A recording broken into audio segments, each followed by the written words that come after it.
போற்றியோம் நமச்சிவாய. சாந்தலிங்க பெருமான் தான் மலர் வாழ்க. குருமக சன்னிதானங்களின் பொன்னார் திருவடிகளை வணங்கி மகிழ்கின்றோம். மார்கழி திங்கள் 8ஆம் நாளான இன்று 9ஆம் வகுப்பு பயிலும் அரி சென்ற மாணவர் திருவெம்பாவையின் 9வது பாடலுக்கும், 6ஆம் வகுப்பு பயிலும் மித்ரா என்ற மாணவி திருப்பாவையின் 9வது பாடலுக்கும் விளக்கம் நல்க உள்ளனர். இந்த இரு பாடல்களுக்கும் நம் கல்லூரியின் தமிழ்துறை உதவி பேராசிரியர் முனைவர் பா. ராஜேஸ்வரி அக்கா அவர்கள் தொகுப்புரை வழங்குவார்கள். போற்றியோம் நம சிவாய. சிவாய நமவும். குருமரா சந்திரநிலை பொறுப்பாகத்தை மணகிறேன். திருவெம்பாவை 8ஆம் பாடல். கோழி சிலம்ப சிரமும் குரலென்றும் ஏழில் இயம்ப இயம்பும் என் சண்டென்றும் கேளில் பரஞ்சோதி கேளில் பரண்டருணை கேளில் விழும்பொருள்கள் பாடினோம் கேட்டதையோ வாலி ஈரென உறக்கமோ வாய்த்திரவாய் ஆலியான் அன்புடைமை ஆமாறும் இவ்வாறோ ஊழி முதல்வனாய் நின்ற ஒருவனை ஏழை பண்பாளையே பாடலோர் என்பாவாய். பொருள்: கோழி கூவம் மற்ற பறவைகளும் ஓசையை எழுப்பு தொடங்கிவிட்டன. இசை கருவிகள் ஏழிசை ஒலிக்க அவற்றோடு சேர்ந்து சண்டோலியும் வெளியிறது. இந்த நேரத்தில் ஒப்பற்ற பரஞ்சோதியின் பேரலையும் சிறப்புடலையும் யாம் எடுத்து பாடியதை நீ கேட்கவில்லையா? இது எப்படிப்பட்ட உறக்கம் என்று தெரியவில்லையே? வாய் திறந்து பெருமானின் குரலை பாட வருவாயாக. எம் இறைவனிடத்தில் நீ கொண்ட அன்பின் திறம் இதுதானா?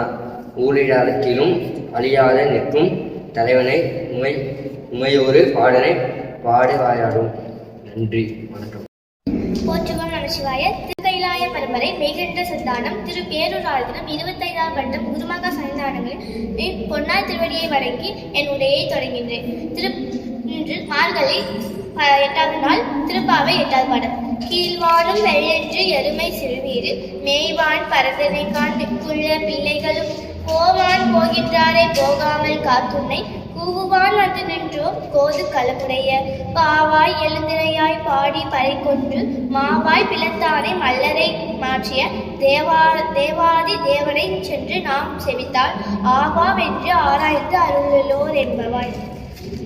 பொருள்: கீழ்வானத்தில் இருள் விலகி வெளுக்க ஆரம்பித்துவிட்டது. எருமைகள் காலை பொழுதில் பனி படர்ந்த புற்களை மேய ஆயமாகின்றன. நீராடுவதற்கு உன்னையும் அழைத்து செல்ல வேண்டும் என்ற காரணத்தினால் ஏற்கனவே நீராடப் போகிறோம் என்று சொன்ன பெண்களையும் போகாமல் காத்து இங்கே வந்து நிற்கிறோம்.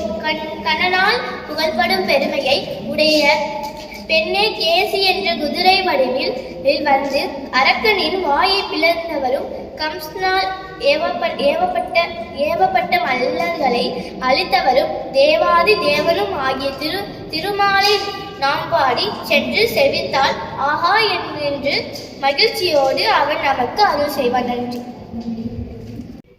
போற்றியோம் நமச்சிவாய. குருமகா சன்னிதானங்களின் பொற்பாதங்களுக்கு என்னுடைய வணக்கத்தினை தெரிவித்துக் கொள்கிறேன். மார்கழி மாதத்தில் நோன்பு நோற்பதால் ஏற்படும் நன்மைகளும் அவற்றால் ஏற்படும் இறைநிலையை அடைவதற்கான தன்மைகளும் குறித்து நாம் திருவெம்பாவை பாடலின் வழியாக உணர இருக்கிறோம். திருவெம்பாவை 8ஆம் பாடல். கோழி சிலம்ப சிலம்பும் குருகு எங்கும் ஏழில் இயம்ப இயம்பும் வெண்சங்கு எங்கும் கேளில் பரஞ்சோதி கேளில் பரந்தருணை கேளில் விழுப்பொருட்கள் பாடினோம் கேட்டிலையோ வாழி ஈதென்ன உறக்கமோ வாய்த்தரவாய் ஆழியான் அறிவுடைமை ஆமாறும் இவ்வாறோ ஊழி முதன்வனாய் நின்ற ஒருவனை ஏழை பங்காளனையே பாடேலோர் என்பாவாய் என்று மாணிக்க வாசகர் பாடுவதாக பெண் மீது ஏற்றி கூறியுள்ளார். தோழிகள் அனைவரும் சேர்ந்து தன் தோழியை எழுப்பும் முகமாக இப்பாடல் அமைந்துள்ளது. அதில் முதல் அடியில் கோழி சிலம்புதல் அப்படிங்கிறது கூவுதல் அப்படிங்கிற பொருள்படம் நமக்கு இந்த இடத்துல கொடுத்துருப்பாங்க. கோழி சிலம்பும் போது, அதாவது கோழி கூவியாச்சு, கோழி கூவுகின்ற அந்த சப்தத்தை கேட்டு மற்ற குருகுகளும் ஒலியை எழுப்புது. அதுபோக நம்மை சுற்றி இருக்கக்கூடிய எல்லா இடங்களிலும் இசைக்கருவிகள் ஒலிக்கின்ற அந்த சப்தம் கேட்குது. இதில் ஏழில் அப்படின்னு கொடுத்துருக்கறதுனால 7 துளைகளை உடைய அந்த இசைக்கருவியை மீட்டுகின்ற அந்த சப்தமும் கேட்குது. இது எதுவுமே உன் காதில் விழவில்லையா? எழுந்திராய் அப்படின்னு கேட்குற மாதிரி இந்த பாட்டு அமைந்திருக்கும். அதுக்கப்புறம் கேழில் பரஞ்சோதி கேளில் பரங்கருணை கேளில் விழுப்பொருட்கள் பாடினோம் கேட்டலையோ அப்படின்னு கேட்குறான். அதாவது சிவபெருமானுடைய ஈடு இணையற்ற கேளில் அப்படிங்கிறது வந்துட்டு இந்த இடத்துல ஈடு இணையற்ற அப்படிங்கிற பொருட்படம் வருது. ஈடு இணையற்ற அருட்ஜோதியாக விளங்கக்கூடிய பெருங்கருணையோடு இருக்கக்கூடிய நம் சிவபெருமானுடைய உலக பொருட்களை எல்லாம் சேர்த்தி நாங்கள் இங்கே பாடிட்டு இருக்கிறோம். அந்த பாட்டு கூட உங்கள் காதில் விழலையா அப்படின்னு கேட்குற மாதிரி இந்த பாடல் அமைந்திருக்கும். அதுதான் வாழி ஈதென்ன உறக்கமோ, இந்த மாதிரி நாங்கள் எல்லாருமே ஒவ்வொரு ஒளியை கொடுத்துட்ருக்குறோம். அப்படியும் உன்னுடைய உறக்கம் வந்து கலையலை.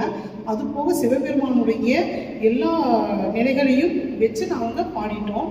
அதுவும் உன்னுடைய காதில் கேட்கல. வாழி வாழ்க அப்படிங்கிறா. அப்போது அவள் அந்த இடத்துல தன்னுடைய தோழியை கழிந்து சொல்லும் பொழுது திடீர்னு அவள் வாழ்க அப்படிங்கிற சொல்ல அந்த இடத்துல சொல்ல வேண்டாம். ஆனால் அந்த இடத்துல சொல்கிறா. ஏன் சொல்கிறாங்க அப்படின்னா, வாழி அப்படிங்கிறத அந்த இடத்துல கடும் கோபத்தோடு அந்த சொல்ல அந்த இடத்துல பயன்படுத்துகிறாங்க. வாழி இதென்ன உறக்கமோ வாய் திறவாய் அப்படிங்கிறாங்க. இது என்ன உறக்கமோ, ஏன் நீ தூங்கிட்டு இருக்கிற, வாய் திறந்து நீ பேசு அப்படிங்கிறான். ஆழியான் அன்புடைமை ஆமாறு இவ்வாறோ.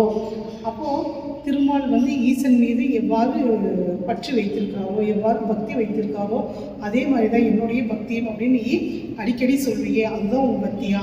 இப்படி தூங்கிட்டு இருக்கிறது தான் உன்னுடைய பக்தியா? அதனால நீ விரைவாக எழுந்திரிச்சு வாராய் அப்படின்னு சொல்லி கேட்குறான். ஊழி முதல்வனாய் நின்ற ஒருவனை ஏழை பங்காளனையே பாடேலோ எம்பாவாய். ஊழி முதல்வன் அப்படிங்கிறாங்க. அப்போது ஊழி காலத்தையெல்லாம் வென்று நின்ற இந்த ஈசன், இந்த சிவபெருமான் ஒருவனை ஏழை பங்காளனே, அவன் ஒருவனையே நினைத்து ஏழைகளுக்கெல்லாம் வேண்டியதை வேண்டும்படியாக அளிக்கக்கூடிய இந்த ஏழை பங்காளனையே நினைத்து நாம் பாடுகின்ற இந்த பாடல் நேரடியாக அவனுடைய காதுகளுக்கு சென்று கேட்கும். இந்த நிலையில் நீ உறங்கிட்டு இருக்கிறியே, எம்பாவாய் எழுந்திரு எம்பாவாய் அப்படின்னு அழைக்கிற விதமாக இந்த பாடல் நமக்கு அமைந்திருக்கும். அடுத்ததாக திருப்பாவை 8ஆம் பாடல். திருப்பாவை ஆண்டாள் நாச்சியார் அவர்களால் பாடப்பட்டது. ஒவ்வொரு பாடலுமே வந்துட்டு திருமாலை நினைந்து அவருடைய அருளுக்காக வேண்டி நிற்க மாதிரி நமக்கு இந்த பாட்டு அமைந்திருக்கும். அதில் 8ஆம் பாடல். கீழ்வானம் வெள்ளென்று எருமை சிறுவீடு மேய்வான் பரந்தனக்கான் மிக்குள்ள பிள்ளைகளும் போவான் போகின்றாரை போகாமல் காத்துன்னை கூவுவான் வந்து நின்றோம் போது களமுடைய பாவாய் எழுந்திராய் பாடி பறைகொண்டு மாவாய் பிளந்தானை மல்லரை மாட்டிய தேவாதி தேவனை சென்று நாம் சேவித்தால் ஆ ஆ என்று ஆராய்ந்து அருளேலோர் என்பாவாய் அப்படின்னு ஆண்டாள் நாச்சியார் பாடல்கள் நமக்கு இந்த பாட்டு கொடுத்துருக்குறாங்க. இதில் பார்த்தீங்க அப்படின்னு கேட்டால் கீழ்வானம் அப்படிங்கிறது கிழக்கு திசையில் இருக்கக்கூடிய வானம்.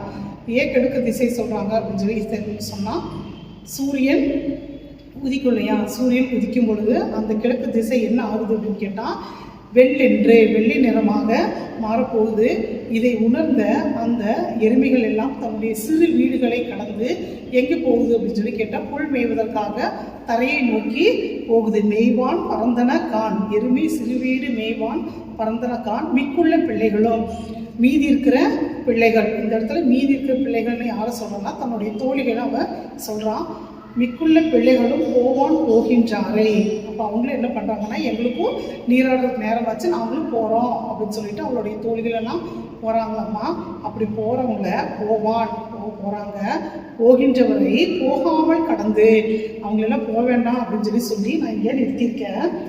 களத்து உன்னை கூவுவான் வந்து நின்றோம். அப்போ அவங்களெல்லாம் போக வேண்டாம்னு சொல்லி அவங்கள நிறுத்திட்டு உன்னை கூவி அழைப்பதற்காக நான் வந்து இங்கே நிற்கிறேன். கூவுவான் வந்து நின்றோம் அப்படின்னு சொல்லி இந்த இடத்துல பன்மையில் கொடுத்துருப்பாங்க. ஆனால் அந்த தோழி ஒருத்தியை மட்டும் இங்கே சொல்கிற மாதிரி இந்த பாட்டு அமைஞ்சிருக்கும். கோது களமுடைய பாவாய், அழகிய பாவையே எழுந்திரு பாவையே அப்படின்னு சொல்லி கூப்பிட்றான். கூப்பிட்டுட்டு பாடி பறைகொண்டு மாவாய் பிளந்தானே. மாவாய்னா பெரிய வாய். அதாவது கேசி அப்படிங்கிற அரக்கன் குதிரை வடிவில் வந்தபோது அவனுடைய வாயை பிளந்து கொன்றவனும், அதே மாதிரி கம்சனால் அனுப்பப்பட்ட முஷ்டிகர் உள்ளிட்ட மல்லர்களை வென்றவனும், தேவாதி தேவனாக விளங்கக்கூடிய நம் திருமாலை நாம் போய் வழிபட்டால் என்று அவர் என்ன பண்ணுவார் அப்படின்னு கேட்டால் நமக்கு அருள் பாலிப்பார். அப்படி இல்லாமல் நம்ம உறங்கிக் கொண்டே இருந்தோம் அப்படின்னா நமக்கு எந்த ஒரு பலனும் கிடைக்காது. அதனால எழுந்திரா என்பாவாய் அப்படின்னு அழைப்பதாக இந்த திருப்பாவை பாடல் நமக்கு அமைந்திருக்கு. மாணிக்க வாசகர் அருளிய திருவெம்பாவை, ஆண்டாள் நாச்சியார் அருளிய திருப்பாவை, இவை இரண்டுமே எதை நமக்கு உணர்த்தி நிற்கின்றது என்று ஆராய்ந்து பார்த்தோமானால், மனிதர்கள் மனதில் இருக்கக்கூடிய அழுக்கு அப்படிங்கிறது இங்கு எதை குறிக்கிறது என்று பார்த்தால், பொய் கூறுதல், பொறாமை, ஆணவம், இதையெல்லாம் அழிப்பதற்காக, இதையெல்லாம் ஒடுக்குவதற்காக இந்த பாடல்களை நாம் பாட வேண்டும் என்று அவர்கள் நமக்கு சொல்லி சென்றிருக்கிறார்கள். அதனால் ஒவ்வொரு மார்கழி மாதமும் திருப்பாவை பாடுவதன் வாயிலாக 7 மணிக்கு எந்திரித்து பாடுவது அல்ல, 4 மணிக்கு பிரம்ம முகூர்த்தம் அப்படின்னு சொல்லக்கூடிய அந்த நிலையில் எழுந்து நாம் பாடி கடவுளை நாம் நினைக்கும் பொழுது, நமக்கு விருப்பமான கடவுளை நாம் நினைக்கும் பொழுது நாம் வேண்டிய வரம் வேண்டியபடியே கிடைக்கும் அப்படிங்கிறது தான் நமக்கு இதனுடைய பொருள். நன்றி. போற்றியோம் நமச்சிவாய. இன்று பாவை பாடல்களுக்கு உரை வழங்கிய ஹரிஸ் மித்ரா என்ற மாணவ செல்வங்களும், இந்த இரு பாடல்களுக்கும் தொகுப்புரை வழங்கிய நம் கல்லூரியின் தமிழ்துறை உதவி பேராசிரியர் முனைவர் ப. ராஜேஸ்வரி அக்கா அவர்களும் அவர்களது நண்பர்களும் குடும்பத்தாரும் வாழ்வில் எல்லா நலங்களும் வளங்களும் பெற்று வாழ இறையர்களை வேண்டுகிறோம். போற்றியோம் நமச்சிவாய. சிவாய நமவோம். சிற்றம்பலம். அனைவருக்கும் வணக்கம். நாள்தோறும் இந்த உரைகளின் முடிவில் அன்றைய நாளுக்குரிய வினாக்கள் கேட்கப்படும். அந்த வினாக்களுக்குண்டான கூகுள் ஃபார்ம் லிங்க் என்று சொல்லப்படுகின்ற இணைப்பு இந்த வீடியோவின் டிஸ்கிரிப்ஷனில் வழங்கப்பட்டுள்ளது. அதை அனைவரும் பங்கேற்று விடைகளை அளிக்குமாறு அன்புடன் கேட்டுக்கொள்கிறோம். அதிகமான விடைகளை அளிப்பவர்களுக்கு குருமகா சன்னிதானங்களின் திருக்கரங்களால் பரிசுகள் வழங்கப்படும் என்பதையும் அன்புடன் தெரிவித்துக் கொள்கிறோம். நன்றி.